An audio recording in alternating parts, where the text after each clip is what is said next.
Zamim, est-ce qu'on compte si bête qui les morpions? Est-ce qu'on compte bête qui les poua? Ou bête abonné?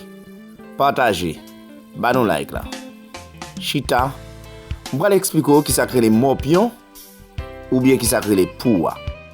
Moins présent en France, cette infection considérée comme une MST est due à des poux qui se logent généralement au niveau du pubis. Alors le principal signe, c'est la démangeaison et classiquement on appelle le morpion Phtyrus pubis. Phtyrus pubis veut dire que principalement il se localise dans les régions génitales, sur les poils génitaux, sous la forme d'une espèce de petite tache grisâtre, noirâtre, qui est à la racine d'un poil, qu'on va découvrir assez facilement quand on examine les gens, éventuellement avec une loupe. Ça forme une petite croûte à la racine d'un poil, et la particularité de cette petite croûte, c'est quand on la touche avec une pince, elle bouge. Et en fait, le parasite est rivé et accroché par une grosse pince. Ça ressemble à un petit crabe au microscope, et il est rivé et attaché à son poil.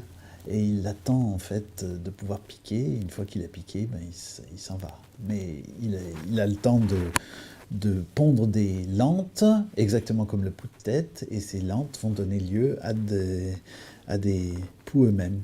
Les morpions peuvent également se transmettre via des vêtements, des draps ou des serviettes de bain et ne sont en aucun cas le signe d'une mauvaise hygiène comme l'on pourrait le croire. Alors, il faut d'abord être sûr que c'est ça.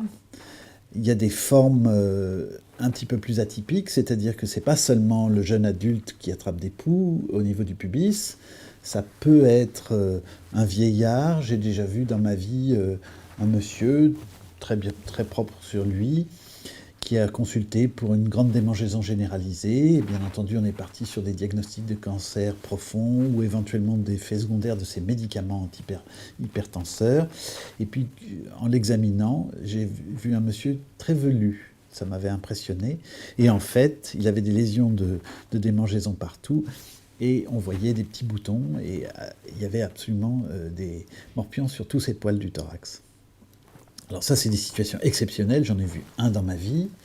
Vous avez plus fréquemment, en fait, des enfants, des petits bébés qui sont touchés.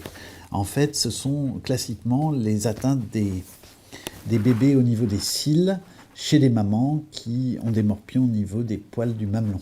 Pour s'en débarrasser, dans 75% des cas, le simple rasage de la partie infectée permet de les éliminer. Toutefois, dans des cas plus sévères ou chez le nourrisson, il existe d'autres alternatives.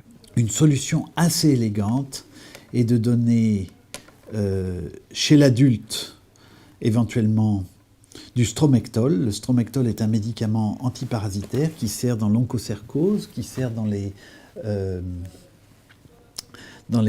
parasitoses africaines. Et ce stromectol, on s'est aperçu que si on le donne à un adulte, les arthropodes qui le piquent sont immédiatement tués dès qu'ils ont pompé le sang chargé de ce médicament. Donc une solution classique chez l'adulte, c'est de donner du stromectol. Et la dernière fois que je l'ai fait, j'ai vu une famille entière atteinte complètement guérir, le papa et ses 2 enfants. Et en fait, on pourrait tout à fait envisager de donner du stromectol à une maman qui allaite. Et la charge en médicaments dans le lait maternel suffit à aider l'enfant à se débarrasser, le nourrisson à se débarrasser de ses poux au niveau des cils. Abonnez avec Chanel ça, c'est Zentrailles Santé. Zami ou qui t'a présenté, Dr. Swamil Loreus, l'original.